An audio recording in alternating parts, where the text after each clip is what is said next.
नमस्कार, आदाब, सत श्री अकाल। कैसे हैं आप? उम्मीद करते हैं आप सभी स्वस्थ होंगे, अपने कार्यों में व्यस्त होंगे। दोस्तों, ज़िंदगी में अगर आपके पास पैसा है तो लोग आपके बारे में कुछ धारणाएँ बनाते हैं। लोगों का कहना होता है कि जिसके पास पैसा होता है ना, उसका दिमाग ख़राब हो गया होता है, उसको नखरे आ गए होते हैं, उसके भाव चढ़ गए होते हैं। ऐसा उनका कहीं तक कहना लाज़मी भी है। जब इंसान ज़िंदगी में तरक्की करे ना, तो उसके अपने पैर ज़मीन पर रखने चाहिए। ये उसका नेचर होना चाहिए, उसका स्वभाव होना चाहिए। अगर वो ऐसा स्वभाव रखता है तो यकीन मानो, लोगों के बारे में उसकी धारणा ज़रूर बदलेंगी। टाइम लगेगा लेकिन बदलेंगी। देखो, पैसा वही कमा पाता है जो ज़िंदगी में अपने आप को ना थोड़ा सँभाल के चलता है, डिटर्मिनेशन के साथ काम करता है, कंसिस्टेंसी के साथ काम करता है, हर रोज़ कुछ न्यू स्किल्स को वो अडॉप्ट करता है, सीखता है। उन सीखी हुई स्किल्स को वो अपनी लाइफ में अप्लाई करता है, अपना लाइफ का एक गोल बनाता है। उस गोल को अचीव करने के लिए वो सारी के सारी की नॉलेज को गेन करता है, जो उसको उसकी ड्रीम तक पहुँचाने में उसकी हेल्प करे, उसकी फाइनेंशियल ग्रोथ को आगे बढ़ाने में उसकी हेल्प करे। जो करता है वो आगे बढ़ता है, जो नहीं कर पाता वो पीछे का पीछे रह जाता है। देखो, आपको एक ही लाइफ मिला हुआ है, भगवान ने आपको एक लाइफ दिया हुआ है, उस लाइफ को सक्सेसफुल बनाओ। ये काम आपका है, ये आप काम कर सकते हैं, क्योंकि देखो, ऊपर वाले ने किसी के साथ कोई भी कंप्रोमाइज़ नहीं किया। हर किसी को वही 2 हाथ, 2 पैर, 2 आँख, दिमाग सबको दे के भेजा है। लेकिन क्या है कि कुछ लोग इसको सही तरीके से प्रोसेस को फ़ॉलो करके अपने आप को रगड़ के, अपने आप को खपा के चीज़ों को अडॉप्ट कर लेते हैं, जो उसको आगे बढ़ाने में उसकी हेल्प करते हैं। जो लोग नहीं कर पाते, वो पीछे के पीछे रह जाते हैं। तो पैसा कमाना, पैसा कमा के अपने आप को ग्रो कराना बहुत अच्छी हैबिट है। ये हर किसी को करना चाहिए। देखो, क्या होता है, ऊपर वाले ने आपको भेजा खाली हाथ। खाली हाथ आए थे, इन हाथों में ना आपके वो शक्ति है, इस दिमाग में वो शक्ति है, जो आप लाइफ में चाहते हैं वो अचीव कर पाते हैं। उसको अचीव करने के लिए ना आपको अपने आप को थोड़ा-सा तपाना पड़ता है, थोड़ा जलाना पड़ता है, अपनी चीज़ों में कुछ सैक्रिफ़ाइस करने पड़ते हैं, अपने आप को प्रॉपर तरीके से मेंटेन करना पड़ता है, प्रॉपर तरीके से शेड्यूल करना पड़ता है, अपने टाइम को फॉलो करना पड़ता है, न्यू स्किल्स को अडॉप्ट करना पड़ता, सीखना पड़ता है, और अपना जो आलस वाला टाइम है उसको साइड करना पड़ता है। देखो, कंफर्ट ज़ोन हर किसी को प्यारी होती है, मुझे भी प्यारी है, सभी को प्यारी होती है। लेकिन आप अगर कंफर्ट ज़ोन में ही बैठे रहेंगे ना, तो आप उस कंफर्ट ज़ोन को तोड़ नहीं पाएँगे। अगर आप कंफर्ट ज़ोन को तोड़ नहीं पाएँगे, तो आप लाइफ़ में कुछ बड़ा करने की दिशा में आगे नहीं बढ़ पाएँगे। आगे तभी बढ़ेंगे जब आप अपनी कंफर्ट ज़ोन को तोड़ेंगे। भय, डर, ये मेरे से नहीं होगा, ये सब ना आपको अपनी लाइफ से हटाना पड़ेगा। आपको लाइफ से आप चीज़ें हटाएँगे, तभी आप इन चीज़ों को अडॉप्ट कर पाएँगे। लोग क्या कहेंगे, लोगों का काम है कहना, कहने दो। आपको जो लाइफ में चाहिए ना, वो आपको अपनी माइंडसेट को क्लियर करके ना, अपने आप को प्रॉपर तरीके से उसके लिए दृढ़ संकल्प लेके आगे बढ़ना है। आगे बढ़ेंगे, चीज़ें आप कर पाएँगे। चलिए, ये टॉपिक है जो सबको चीज़ समझनी चाहिए। लाइफ में ग्रो करना है तो इन सब चीज़ों को सीखना समझना आपके लिए बहुत ज़रूरी है। चलिए, आज हम बात करते हैं एसआईपी म्यूचुअल फंड ना एक बिगिनर के लिए बहुत ही बढ़िया साधन है, बहुत ही सरल साधन है। अगर एक बिगिनर एसआईपी से अपना करियर स्टार्ट करता है, म्यूचुअल फंड सीखता है, म्यूचुअल फंड में एसआईपी स्टार्ट करता है, तो आने वाले टाइम में वो अच्छी अपने लिए एक वेल्थ बनाने की दिशा में आगे बढ़ पाएगा। देखो, ये लॉन्ग टर्म प्लानिंग होती है, कोई शॉर्ट टर्म प्लानिंग नहीं होती है। इसको सिस्टमैटिक इन्वेस्टमेंट प्लान एक मिडिल क्लास के लिए बहुत बढ़िया साधन है। यहाँ पर आप अपने जो है म्यूचुअल फंड में आप एसआईपी मंथली, जो आपका बजट अलाउ करता है, 500, 1000, 2000, 4000, 5000, जो आप कर सकते हैं ना, वहाँ से आप स्टार्ट कर सकते हैं। इसको आपने कंसिस्टेंसी के साथ करना है। आप कंसिस्टेंसी करते रहेंगे, लॉन्ग टर्म में ये आपको बहुत अच्छी वेल्थ बना के देके जाएगा। देखो, पैसे कमाते हर एक इंसान कमाता है, लेकिन उस पैसे को सही तरह संभाल नहीं पाता। संभालने की उसको समझ नहीं होती है। जहाँ समझ नहीं होती है ना, वहीं पर इंसान लैग कर जाता है। वहीं पर उसकी ग्रो होने की ना जो स्टेप्स है वो वहीं पे कट ऑफ हो जाता है। देखो, आपको फंड संभालना, पैसा मैनेज करना, बजट बनाना, ये आम चीज़ है, ये आपको आनी चाहिए। देखो, जनरली लोगों को समझ होती है, लेकिन उस समझ को प्रॉपर तरीके से वो एग्ज़ीक्यूट नहीं कर पाते, लैक ऑफ नॉलेज की वजह से। वहीं पर वो इंसान पीछे रह जाता है, अपने आप को आगे नहीं बढ़ा पाता। वो सिर्फ़ एक्टिव इनकम पर डिपेंडेंट रह जाता है। एक्टिव इनकम से जो इनकम कमाई है ना, उसको प्रॉपर तरीके से काम पे न लगाने के कारण वो पीछे रह जाता है। अब एसआईपी और म्यूचुअल फंड क्या होते हैं? म्यूचुअल फंड आपके लिए ना एक ऐसा प्रोसेस, एक ऐसा वे ऑफ वेल्थ क्रिएशन है, जहाँ पर आप छोटे से अमाउंट से शुरुआत कर सकते हैं। अब म्यूचुअल फंड कितने टाइप के होते हैं? इक्विटी म्यूचुअल फंड, जहाँ पर रिस्क ज़्यादा है और रिटर्न भी ज़्यादा है। डेब्ट म्यूचुअल फंड, जहाँ पर दोनों चीज़ें थोड़ा बैलेंस्ड है, आपका चलेगा। हाइब्रिड इक्विटी और डेब्ट का पूरा कॉम्बिनेशन है। डेब्ट में थोड़ा सा आपका रिटर्न कम आता है, और हाइब्रिड में आपके पास उसके जो नेगेटिव और पॉजिटिव दोनों पॉइंट्स का कॉम्बिनेशन है। यहाँ पर आपकी बैलेंस तरीके से चीज़ें आपकी चलती हैं, आपका ग्रो हिसाब से होता है। इंडेक्स फंड वो फंड है जहाँ पर टॉप इंडिया की जो 50-100 कंपनीज है ना, जो इंडिया की इकोनॉमी को सर्वाइव करा रही हैं, उन कंपनियों में आप डायरेक्ट इन्वेस्टमेंट, डायरेक्ट एसआईपी करके भी आप अपना पोर्टफोलियो क्रिएट कर सकते हैं। सेक्टोरल या आपके थर्मेटिक, आपके ये गवर्नमेंट फंड भी आपके पास एक म्यूचुअल फंड बने हुए हैं, जहाँ पर गवर्नमेंट एक रिजिट, एक ना फिक्स आपको रिटर्न देती है, 8%, 8.5% के आसपास आपको रिटर्न देती है। वहाँ आपके रिस्क ना के बराबर है, और आपके रिटर्न भी आपके लिमिटेड रहते हैं। देखो, वैसे तो म्यूचुअल फंड यहाँ पर रिस्क आपके बहुत कम होते हैं, रिस्क ना के बराबर होते हैं, क्योंकि ये सेबी रजिस्टर्ड कंपनी, जितने भी म्यूचुअल फंड कंपनीज हैं वो सेबी रजिस्टर्ड होती हैं। सेबी रजिस्टर्ड का एक ट्रेडमार्क होता है, वो गवर्नमेंट के साथ अपने टाइप लेके चलते हैं। आपके लॉसेस को रिकवर करने के लिए उनके पास एक राइट होता है। अगर कोई कंपनी डूब रही है तो सबसे पहले जो इन्वेस्टर्स हैं, सेबी उनका पैसा सिक्योर करती है। तो आज की डेट में म्यूचुअल फंड सही है, इसमें कोई भी घबराने वाली बात नहीं है, बढ़िया है, तरीका अच्छा है। गवर्नमेंट और सेबी उसको प्रॉपर तरीके से प्रोटेक्ट करती है, और आपका फंड सिक्योर रहता है। अब आपकी बात आती है, इसको चूज़ कैसे करें, म्यूचुअल फंड को कैसे चुनें? सबसे पहले आप उसकी पास्ट परफॉर्मेंस देखिए, 3 से 5 साल का डाटा उसका उठा के देखिए। देखो, आजकल तो नेट के ऊपर सब कुछ मिल जाता है। आप नेट पर जाइए, जो म्यूचुअल फंड आपने देखना चाहिए, जिसके बारे में थोड़ा बहुत भी आपने पढ़ा है, उसकी रिसर्च करो, उसकी पास्ट परफॉर्मेंस चेक करो, उसकी पास्ट परफॉर्मेंस कैसी है। अगर उसकी पास्ट परफॉर्मेंस अच्छी रही है तो वो उसके प्रेडिक्शन भी उस हिसाब से मिल जाती है कि आगे टाइम में भी वो अच्छा परफॉर्म करेगा। उसका सबसे पहले याद रखो, हर एक म्यूचुअल फंड का ना एक एक्सपेंस रेशियो होता है। आप पैसा लगाते हो, वो सर्विस चार्ज के नाम पे कुछ पैसा काट लेते हैं। तो जिस भी म्यूचुअल फंड का आप चुनें, जिसमें भी आप एसआईपी करें, और सबसे पहले उसका एक्सपेंस रेशियो उसका कम से कम होना चाहिए। 0.1 से लेकर 0.25 के बीच में हो, बहुत बढ़िया है। 0.5 तक भी चलेगा, लेकिन उससे ऊपर थोड़ा सा ना आपके लिए इनकम, जो आपका रिटर्न है वो आपका कम हो जाता है, क्योंकि आपका जो इनकम है वो उसमें एक्सपेंस रेशियो में खर्च हो जाता है, तो आपकी इनकम थोड़ी सी कम हो जाती है, आपका जो ग्रोथ होनी है वो थोड़ी सी कम हो जाती है। तो जिस म्यूचुअल फंड का ऐसा है, आप ऐसा भी करना चाहते हैं, उसका एक्सपेंस रेशियो कम से कम हो। उसका ट्रैक रिकॉर्ड हमेशा याद रखो, उसका ट्रैक रिकॉर्ड कैसा है, कितना कंपनी के पास होल्डिंग है। जिसकी ज़्यादा होल्डिंग होगी वो अच्छा परफॉर्म करेगी, क्योंकि उनको अपने म्यूचुअल फंड ग्रो कराना है, तो वो अच्छा परफॉर्म करके मार्केट में एक रिटर्न दे पाएंगे। और कंसिस्टेंसी कैसी है, म्यूचुअल फंड कंसिस्टेंसी से प्रोग्रेस करता चला जा रहा है तो वो आगे भी प्रोग्रेस, क्योंकि वो अपने एक ट्रैक रिकॉर्ड बना चुका होता है, वो परफॉर्मेंस अच्छी तरह करता चला जाएगा, तो वो आगे बढ़ने के उसके आसार अच्छे रहते हैं। तो ये होता है तरीका म्यूचुअल फंड को चूज करने का। इसमें एक और आता है एग्जिट लोड।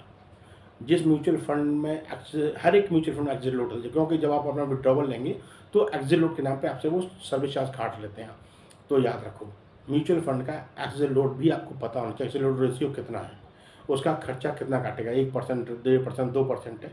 जिसका कम से कम हो उसको आप चूज़ करके चलो। किसी भी म्यूचुअल फंड में जिसमें एसआईपी करो ना, उसका आपको एग्जिट लोड और एक्सपेंस रेशियो आपको पता होना चाहिए, कितने खर्चे वो आपसे चार्ज कर रहे हैं।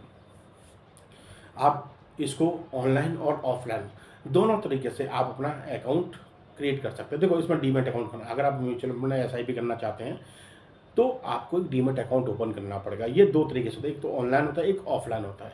ऑनलाइन में आप जाके सिंपली आप जाओ किसी भी क्या नाम है इन्वेस्टमेंट पोर्टफोलियो पे जाओ, किसी भी इन्वेस्टमेंट एप्लीकेशन पे जाओ, वहाँ पर अपना डायरेक्ट अपना अकाउंट ओपनिंग करो, लॉगिन करो, वहाँ पर आपसे वो डिटेल मांगेगा, आप डिटेल फिल करो, अपना उसमें पैन कार्ड आधार कार्ड मांगेगा, उसको फिल करो और अपनी बैंक डिटेल डालो आपको, और उस पर कन्फर्म कर दो, आपका एक ऑनलाइन अकाउंट आपका ओपन होकर रेडी हो जाएगा। यहाँ से फिर आपको SIP करनी है तो आप म्यूचुअल फंड में जाओ, वहाँ पर SIP ऑप्शन चुनो, अपना जो आप अमाउंट से SIP करना चाहते हैं वो अमाउंट फिल करो, वहाँ पर अमाउंट सेलेक्ट करो। फिर आपका ड्यूरेशन, आपकी SIP का फ्रीक्वेंसी क्या रहेगा, महीने में 1 बार रहेगा, 2 बार रहेगा, या आपकी क्वार्टरली रहेगा, या आपका हाफ ईयरली आप SIP करना चाहिए, या आप ईयरली SIP करना चाहते हैं, वो वहाँ पर एप्लीकेशन, वहाँ पर ऑप्शंस अवेलेबल है, आप चूज़ करो। आप कितना फंड लेके जा रहे हैं वो उसमें डालो, और आप इसको इमीडिएट आप कंफर्म करके अपनी SIP आप स्टार्ट कर सकते हैं। देखो, आपको SIP लेते हुए ना आपको ध्यान रखना है, आपको लॉन्ग टर्म की प्लानिंग करनी है। SIP शॉर्ट टर्म में आपको बेनिफिट इतना अच्छा नहीं देती है जितना लॉन्ग टर्म में देती है। लॉन्ग टर्म में क्या होता है, आपका इन्वेस्टमेंट कम दिखाई देता है, आपका जो कंपाउंडिंग का बेनिफिट है वो आपको बहुत ज़्यादा मिल जाता है, और कंपाउंडिंग का जब बेनिफिट आपको मिलता है तो आपकी ग्रोथ अच्छी होती है। मैंने पिछले वीडियो में आपको दिखाया था, 2 एग्जाम्पल दिखाए थे। एक ने अर्ली स्टेज से स्टार्ट किया था, एक ने 10 साल के बाद स्टार्ट किया था। तो अर्ली स्टेज वाले का जो जिसने स्टार्ट किया था उसका अमाउंट, जो इन्वेस्टेड अमाउंट था वो कम था, रिटर्न अच्छा था। जिसने थोड़ा डिले स्टार्ट किया उसका इन्वेस्टमेंट ज़्यादा था, रिटर्न उसका कम था। तो जितना आप मार्केट में टिके रहेंगे, यानी कि उस प्लेटफॉर्म पर जितना लंबे समय तक आप टिके रहेंगे, उतना ही अच्छा आपको कंपाउंड का इंटरेस्ट का बेनिफिट मिलेगा। तो SIP एक आम इंसान के लिए बहुत बढ़िया साधन है, बशर्ते कि वो लॉन्ग टर्म की प्लानिंग करके चले, कम से कम 15-20 साल की प्लानिंग करके चले, और आप अपने बजट बनाओ। आपको SIP स्टार्ट करनी है, आप एक बजट बनाओ, बजट में आप सिलेक्ट करो आपके पास कितना सरप्लस बच रहा है। देखो, मैंने आपको बताया था, अगर आप अपने लिए वेल्थ बनाना चाहते हैं ना, तो आपकी जो इनकम आ रही है ना, उसमें एक फार्मूला अपने लाइफ में अप्लाई कर दो, 30-50-20। 30 यानी कि आपकी जो इनकम आ रही है ना, उसमें 30% आपने इन्वेस्ट करना ही करना है। ये आप अपना माइंडसेट बना के चलो। आप 30% 20% बना के चलो, लेकिन कोशिश करो 30% बनाओ, और अपनी एक हैबिट डेवलप करो कि आपने अपनी लाइफ को ना देखो सही तरीके से मेंटेन करना है। आपने 50% इनका आपकी जो आ रही है ना, इनकम आ रही है ना, उसके 50% में आपने अपने खर्चे मेंटेन करने हैं। चाहे कोई भी खर्चा हो, आपने 50% में मेंटेन करना है। 30% आपने इन्वेस्ट के लिए निकाल देना है, 50% का अपने खर्चे मेंटेन करना है, 20% अपने वांट और लग्जरी के लिए रखना है। उसको भी आप प्रॉपर तरीके से इन्वेस्ट करके चलो। चाहे आप उसे उसी आपके 20% वांट लग्जरी बनानी है, आपने अपने लिए एक इमरजेंसी फंड भी बनाना है। इमरजेंसी फंड बनाना इसलिए ज़रूरी है, कभी कोई भी क्राइसिस आती है ना, तो आपका जो इन्वेस्टमेंट का जो तरीका है ना, वो आपका बीच में ब्लॉक नहीं होना चाहिए, वो बीच में आपका स्टॉप नहीं होना चाहिए। उसको अवॉइड करने के लिए आपको इमरजेंसी फंड भी बनाना है। ये फंड आप 20% से बनाएंगे। 20% वांट लग्जरी में अपना जो रखा हुआ है ना, उसी में से आप अपने धीमे धीमे करके आप इमरजेंसी फंड बना के चलिए। इमरजेंसी फंड आपको उस क्रिटिकल टाइम में आपकी हेल्प करेगा, जब आपके पास कोई क्राइसिस का टाइम रहेगा ना, उस समय आप अपने इमरजेंसी फंड से चीज़ों को मैनेज कर सकते हैं। और इमरजेंसी फंड कितना होना चाहिए? इमरजेंसी फंड कम से कम आपकी इनकम का 6 मंथ का बैकअप होना चाहिए, कम से कम 6 महीने का आपके पास बैकअप होना चाहिए, बल्कि इससे ज़्यादा होगा तो बहुत अच्छी बात है। 6 मंथ का बैकअप होना चाहिए। और ये इमरजेंसी फंड को आप अपनी बैंक में डायरेक्ट FD में रख सकते हैं, जहाँ से आपका फंड भी ग्रो करेगा, इन्फ्लेशन को कम से कम वो मैच करके चलेगा, तो आपका फंड भी ग्रो करता रहेगा, आपको इंटरेस्ट मिलेगा, आपका फंड धीमे धीमे बढ़ेगा, लेकिन आपको ग्रो नहीं करेगा, सिर्फ मेंटेन करेगा आपके इन्फ्लेशन को। तो आप FD में पैसा रख लीजिए। FD आप कभी भी ब्रेक कर सकते हैं, अपने उस फंड को यूटिलाइज कर सकते हैं। और SIP में जो आप पैसा लगाएंगे, उसको याद रखो, उसको आपने किसी भी हालत में विड्रॉवल नहीं लेना है। देखो, अगर आपने विड्रॉवल ले लिया ना, तो आपकी कंसिस्टेंसी खराब हो जाएगी। जो कंपाउंडिंग का बेनिफिट आपको आना हो, आपकी कंसिस्टेंसी ब्रेक होते ही आपका जो रिटर्न है वो आपका डाउन हो जाएगा। तो आपने, लोग अक्सर गलती करते हैं, लोगों की मेंटलिटी होती है SIP में, क्योंकि फैसिलिटी है, म्यूचुअल फंड में आप पैसा कभी भी विड्रॉ कर सकते हैं, ये फैसिलिटी है। इसका लोग कभी कभी इमरजेंसी में गलत फ़ायदा ले लेते हैं। जैसे आप विड्रॉवल लेते हैं, आपका जो रिटर्न है वो कम हो जाता है। वहाँ पर आपकी एसआईपी का जो फ्रीक्वेंसी, वो जो सीक्वेंस बना हुआ, जो कंसिस्टेंसी, वो ब्रेक हो जाएगी, आपका इंटरेस्ट कम हो जाएगा। तो आपने एसआईपी को ब्रेक नहीं होने देना है। एसआईपी अपने कंटिन्यूस रखनी है। जो आपकी प्लानिंग है 15 साल 20 साल, उसको लगातार रखना है। और सबसे बड़ी बात, आपकी जैसे जैसे इनकम बढ़ेगी ना, वैसे वैसे आपने अपनी एसआईपी का अमाउंट भी इंक्रीज़ करना है। अगर आपका डायरेक्ट इनकम जो आपकी आ रही है, जो डायरेक्ट इनकम आप जो घर लेके आ रहे हैं, उसमें अगर साल 10 साल आपकी 10% या 20% की ग्रोथ आ रही है, तो आपने अपनी इन्वेस्टिंग के पार्ट यानी कि एसआईपी के पार्ट को भी 10-15%, 20% आपने इंक्रीज़ करना ही करना है, हर साल करना है। ये आपने अपनी हैबिट में लेके आना है। और आप जब ये सब चीज़ करते रहेंगे, हर साल जैसे जैसे आपकी ग्रोथ हो रही डायरेक्ट इनकम की, वैसे वैसे आप क्या एसआईपी भी आप बढ़ाते रहेंगे, तो ये बहुत अच्छा रोल प्ले करेगा आने वाले समय में। अब आप अब एसआईपी, आपको बता दें एसआईपी आपने कैसे स्टार्ट करनी है, एसआईपी के सिलेक्शन के, म्यूचुअल फंड सिलेक्शन कैसे करना है, किन किन चीज़ों का ध्यान देना है, ये करके आप अपना एसआईपी स्टार्ट कर सकते हैं। देखो, एसआईपी जब स्टार्ट कर देंगे ना, तो आपको समझ होना चाहिए, आप अपने फंड को ना हमेशा ग्रो करते हुए देखें। देखो, एसआईपी या म्यूचुअल फंड में पैसा लगा के आप हर रोज़ देखेंगे तो आपको कोई बेनिफिट नहीं होने वाला। इसको 1 महीने बाद, 6 महीने बाद, साल भर में 1-2 बार रिव्यू कर लीजिए, जिससे आपको पता रहे आपने कितना इन्वेस्ट किया, कितना आपको उस पे इंटरेस्ट आया है, कितना आपका म्यूचुअल फंड ग्रो कर रहा है, एसआईपी ग्रो कर रहा है।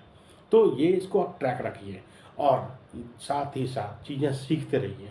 अगर आपको पता है कि आपकी ग्रोथ अच्छी हो रही है, तो आपके पास उसको रीबैलेंस करने का तरीका भी होता है, आप अपने फंड को स्विच करने का आपके पास भी ऑप्शन भी होता है।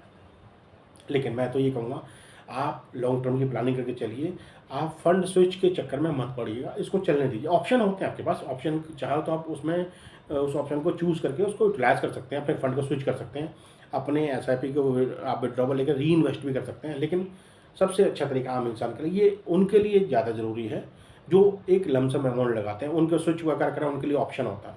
उनको पता उनका पैसा ज़्यादा है, तो उनके लिए ऑप्शन ठीक है। लेकिन आप एक छोटा सा इन्वेस्टमेंट करके चल रहे हैं, 500, 1000, 2000, 4000, 5000, 10,000 की एसआईपी करके चल रहे हैं, तो इसको आप कंटिन्यूस चलाइए। आपके जो फंड आपने सिलेक्शन किए हैं ना, उन फंडों में आप इन्वेस्ट करके चलिए, और कभी भी एसआईपी या म्यूचुअल फंड एक फंड में मत डालिए।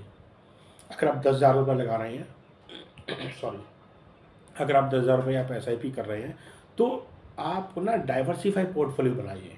आपको समझ नहीं है, आप किसी फंड एडवाइजर की सलाह लीजिए, अपने पोर्टफोलियो डाइवर्सिफाई पोर्टफोलियो बनाइए। आप 5 से 10 म्यूचुअल फंड ऐसे चूज़ कीजिए जिनकी पास्ट परफॉर्मेंस अच्छी रही है। किसी भी एक म्यूचुअल फंड में आपने पैसा नहीं लगाना है। आपने एसआईपी करनी है तो आप अपनी प्लानिंग के हिसाब से करिए। अगर आप एसआईपी छोटा अमाउंट लेके चल रहे हैं, तो आप 2-4 सेलेक्ट कर लीजिए। अगर आप अमाउंट 8-10,000, 20,000 का लेके चल रहे हैं, तो कम से कम आपने 5 से 10 म्यूचुअल फंड चूज़ करने हैं, जिससे कि आपको पता रहे कि किस म्यूचुअल फंड में अपना पैसा लग रहा है। और हर एक म्यूचुअल फंड की अपनी अलग ग्रोथ होती है। कोई 10% करेगा ग्रो, कोई 15% करेगा, कोई 20% करेगा, कोई 25%, कोई 30% करेगा ग्रो। तो हर एक म्यूचुअल फंड की अपनी अपनी परफॉर्मेंस अलग अलग रहती है, और चूज़ आपने वो करना है जिसकी पास्ट परफॉर्मेंस अच्छी रही है। तो डाइवर्सिफाई पोर्टफोलियो में आप एसआईपी कीजिए और उसको बढ़ता हुआ देखिए। आपने और सब कुछ छोड़ देना है, बस आपने म्यूचुअल फंड में पैसा लगाइए, एसआईपी कीजिए, स्टार्ट कीजिए, म्यूचुअल फंड में पैसा लगा के छोड़ दीजिए, और हर महीने इन्वेस्ट करते रहिए। आपने अपनी कंसिस्टेंसी को बरकरार रखना है, कभी भी आपने अपनी एसआईपी को ब्रेक नहीं होने देना है, रुकने नहीं देना है, उसको कंटिन्यूस रखना है। रखिएगा, आपको अच्छा बेनिफिट आएगा। आजकल तो ऑनलाइन सारी चीज़ फैसिलिटी अवेलेबल है, बहुत सारे पोर्टल्स हैं, जैसे आपके पास ग्रो ऐप है, आपके पास क्या नाम है, एंजल वन है, आपके पास अप स्टॉक्स है, आपके पास एनजे वेल्थ है, आपके पास ये क्या नाम है, और भी बहुत सारी ऐप है। आप एक बार जाकर सर्च कीजिए, आपको देखने को मिल जाएगा। आप किसी भी प्लेटफॉर्म में जाके अपना ऑनलाइन अकाउंट बनाइए। ये सारे के सारे आपके पास पोर्टल्स अवेलेबल होते हैं, ये सारे के सारे रजिस्टर्ड होते हैं, और आपको ये टाइम टू टाइम गाइड भी करेंगे, आपको एक प्रोडिक्शन भी देंगे, आपको समझाएंगे भी, और इस पे आप प्रॉपर तरीके से अपनी एजुकेशन को आप इंक्रीज़ भी करते रहेंगे। इन ऐप्स पे बहुत सारे ट्यूटोरियल में मॉडल्स पड़े होते हैं, उनको चेक करके आप उसको स्टडी कर सकते हैं, आप चीज़ें और अच्छे से समझ सकते हैं। तो इस तरीके से आप अपनी एसआईपी में पैसा डालिए और उसको लॉन्ग टर्म प्लानिंग के साथ इसको अपने फंड को ग्रो कराइए। चलिए, आगे फिर मुलाकात किसी टॉपिक के साथ। चैनल को सब्सक्राइब करना मत भूलिएगा, आप चैनल सब्सक्राइब करें, तभी हमें पता लगेगा आप हमारी चीज़ों से कितना प्यार करते हैं, आप हमसे कितना प्यार करते हैं। सब्सक्राइब कीजिए, बेल आइकन दबाइए। फिर मुलाकात किसी टॉपिक के साथ। अपना ख्याल रखिए। यूँ मुस्कुराते रहिए। धन्यवाद। नमस्कार।